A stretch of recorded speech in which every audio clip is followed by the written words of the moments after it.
Swistak, as we kind of already talked about, very much an invader, but someone whose name is very much known as well, being an East England Sheik, and that makes it even more interesting because this is not a character you see all that often.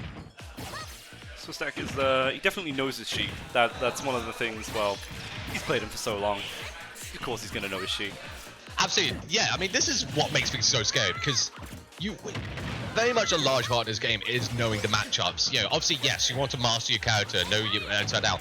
But when you eventually hit that point, you know, a lot of players kind of hit a wall and they're like, wait, why am I still not doing great? You know, why am I still placing badly? And it's because you don't know the matchups. And when there are 80+ characters and you face, you know, obviously there are common threats like, you know, obviously the fight pass characters, DLC, you know, all that other stuff. But this character's been in the base game and is very much not, you know, a common threat anywhere, so this is going to be a more huge of a mystery in terms of most scenes. Sheik is one of those characters that you really do find very underplayed.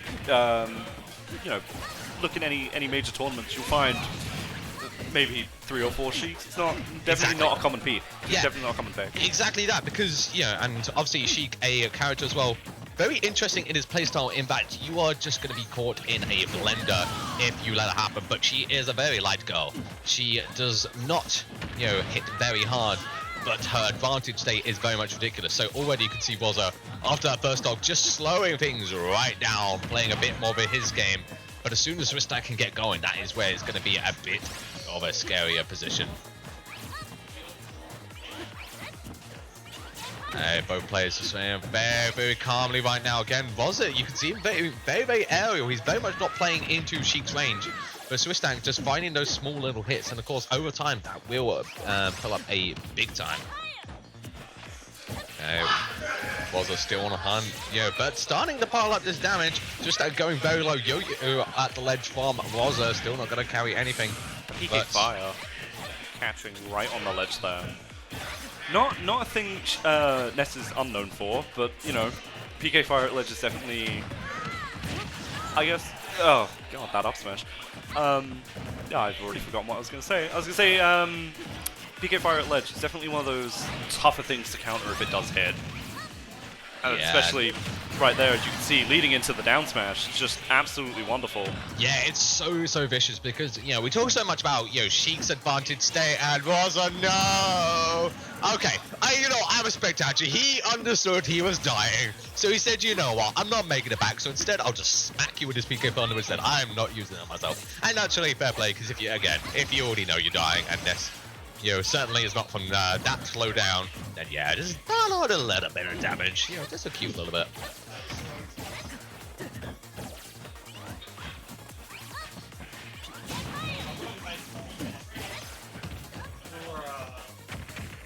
You know, maybe I'm quite glad I had the left bracket early, actually.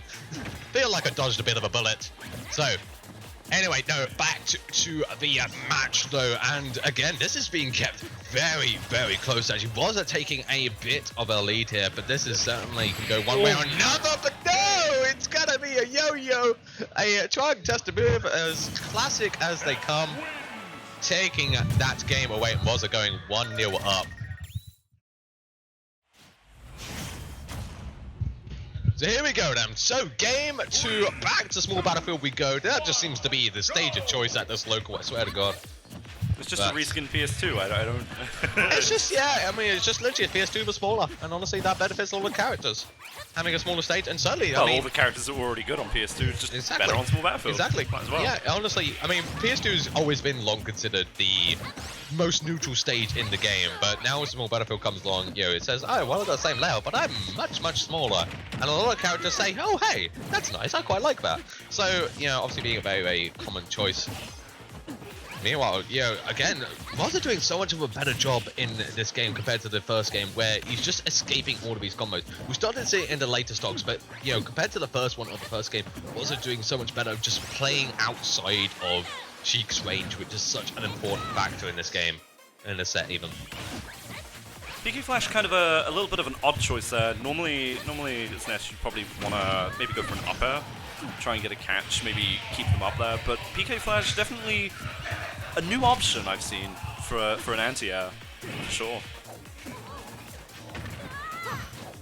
Okay, going for the bouncing fish there, not gonna do it, and unfortunately punished for it as well.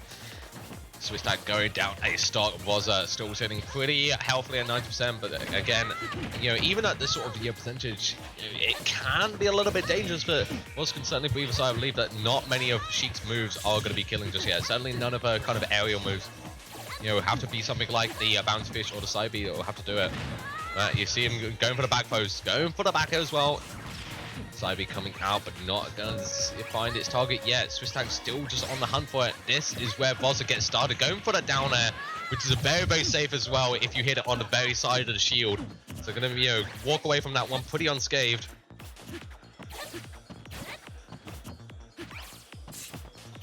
Again, Swistak just on the hunt right now. But Rozza's having none of it. You can see he's very much just kind of, you know, going between platform and platform, finding those small little hits here and there, displaying it very, very slowly, not committing to anything. And gonna get the jab reset into the PK fire. The back comes out, but not gonna find a hit in time. But this is still so scary. Okay, Rozza trying to read the roll in there with the yo-yo, but Swistak still not letting it happen. And what the hell just happened there? That... Okay, you know what? This game makes no sense anyway. It's fine. Pressing too many buttons in a row. Yeah, too many buttons. And he's pressing all the right buttons in the wrong order. Still, this is looking scary and scary. The hitbox of that up B gonna clank with the yo-yo down smash on Rozza. Just like able to find a stock as well with a very nice place forward smash. Meanwhile, again, but this is still such a scary position to be in. You have to play so delicately here, because Rozza is literally one back throw away from taking away your entire stock while sitting quite healthily at 14 himself. Swistak really just gonna have to play very, very defensively and find his hits well if he wants to find himself back in this game.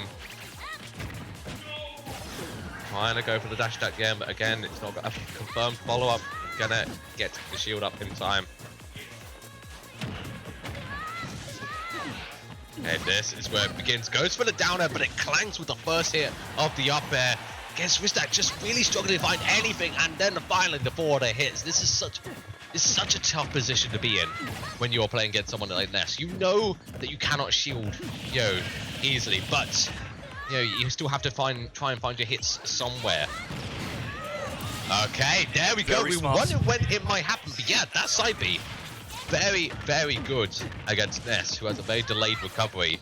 And of course, the thing is about side B as well, it has that small little win box on it as well. So it can actually push Ness away and really mess up the, you know, circular motion that Ness needs to do. They want to recover back to stage in a certain way.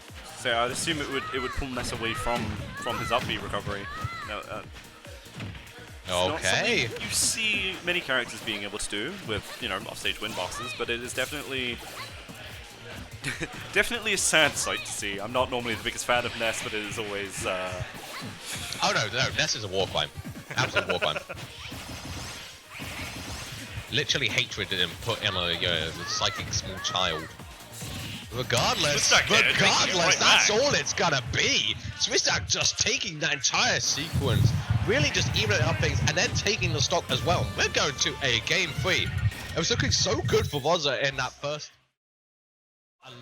Sheik does not do a lot of damage, as we spoke before. But if, you know, they can carry that advantage state and then forward it into another combo, then that is going to be literally game-defining. But here we go, going into game 3, finally seeing a stage choice stage change in stage is what we meant to talk. Of course, very, very similar layout. We talked about the similarities between Pokemon Stadium 2 and Small Battlefield, but the biggest change is that the blast zones are very much far away on a Pokemon Stadium 2. And Rozza actually falling to his death there, just not having a good angle to come back, and Swistak taking a pretty early stock here. Rozza going to have to try and find a way in. Certainly seems like Swistak knows what they want to be doing in the set now. They've learned exactly what went wrong in game 1. Have been implementing it ever since. I can't really quite tell if the counter pick to PS2 is probably a good one for Rozza. Mainly because, as we saw, you know, in the Small Battlefield stage, whenever Swistak was able to get a side B go off, there definitely wasn't much room to kind of get it near Rozza's Ness. But here, you know, I just say, you know, it would hit from a lot further away, that's for sure. Like, Swistak can stand as close as he wants to the ledge, just chuck off the side beam, probably catch Ness on the way up, where Yeah, exactly. that's not really possible on a small battlefield. Absolutely, but Swistak, again, just using the general speed that Sheik has, really just to avoid everything that Rozza wants to do. You can see he's really struggling, actually, to find any kind of meaningful hits, because Swistak is just playing around it. Finally, the back throw does come out, the lightning as well, but it's not going to take stock just yet. The yo-yo actually clanking with the up B there, and Rozza goes flying. Good use of the PK flash, though. And finally able to get back stage, and not only that, find his grubby little mitts on that Sheik and take away the stock. Finally, Rozza starting to find a little bit of headway in this game, but he needs to do so much better and play so carefully if he wants to keep it even. And just like that, don't know why I talk. I absolutely, commentator's curse is such a real thing, and unfortunately, I just cursed Rozza. So, Rozza down to his final stock in this game 3. This is make it or break it time. Swistak obviously wanting to carry this advantage that he's been given, this lead that he has as far as possible, but Rozza knows the situation he's in. Swistak pushing himself into advantage state here as well. Managed to carry the combo from one side of PS2 back to the other, and just keeping it up, taking him all the way up to 67 already. You know? Oh, trying to go for the down tilt there. You know, get the jab confirmed, but unfortunately, not going to find it. And again, this is looking very scary. Wasn't that good? Recovery from Swistak though, using the RP, not to clank into Rozza. I think that's just what he expected, but instead, you know, just going quite happily on the ledge, you know, far away from this child, where he cannot get touched. Oh, forward smash lands. This is really the scariest position, and the back air finds his target, clanks him into the stage, and that is gonna be it.